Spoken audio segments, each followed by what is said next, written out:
Hey, good morning, guys. Welcome back to the Rod Shop. Today we're going to start a jerkbait rod build, so y'all stick around.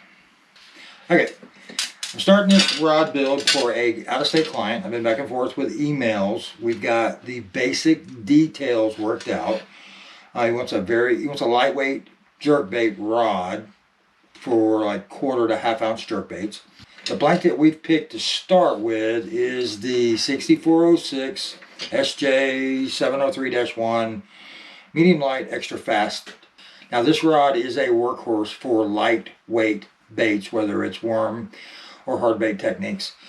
However, there are some modifications that we're going to need to make from my standard build that I thought I'd take you through.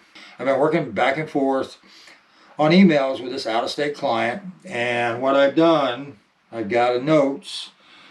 But since I'm not going to actually start building this rod today, I just pulled this blank out of inventory and I'm going to set it aside. I'm going to start this build next week after I finish the Voodoo rod build. I have put together my notes for this rod on a piece of masking tape that will live right here until I finish building it. Now, some of the very first design specifications you have to come up with your client or for yourself is obviously which blank you're going to choose. Now, the length that he wants is a 7-foot blank, and the length that he wants is 6'4" for a very short jerkbait rod. Not a problem. We're going to take this blank down to 6'4". That's part of my notes here. I've got his name. I've got the length. We're going to do carbon fiber split grips. Not sure which ones we're going to use yet, but I'll get that nailed down in the next round of emails. We know where he wants his trigger set, which is between 7 and 8, so I'm going to set it at 7.5 inches.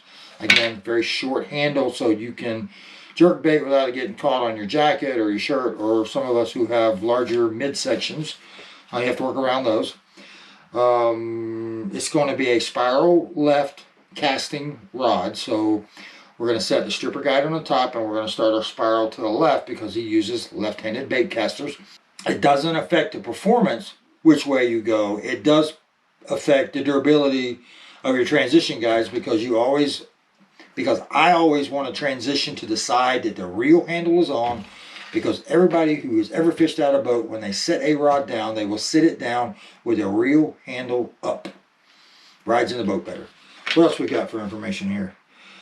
We picked out some accent colors, so we're going to use a metallic red thread on this, and no foregrip. So it'll be just, we don't have the reel seat picked out yet, but probably going to be an American Tackle CCT reel seat, trigger seat. Don't know if it's going to be the Vibe or the Razor or the Blade. I have my preference, but for jerkbait, a shorter trigger sometimes is better, depending on how you work the jerkbait. But this is the beginning of a jerkbait rod.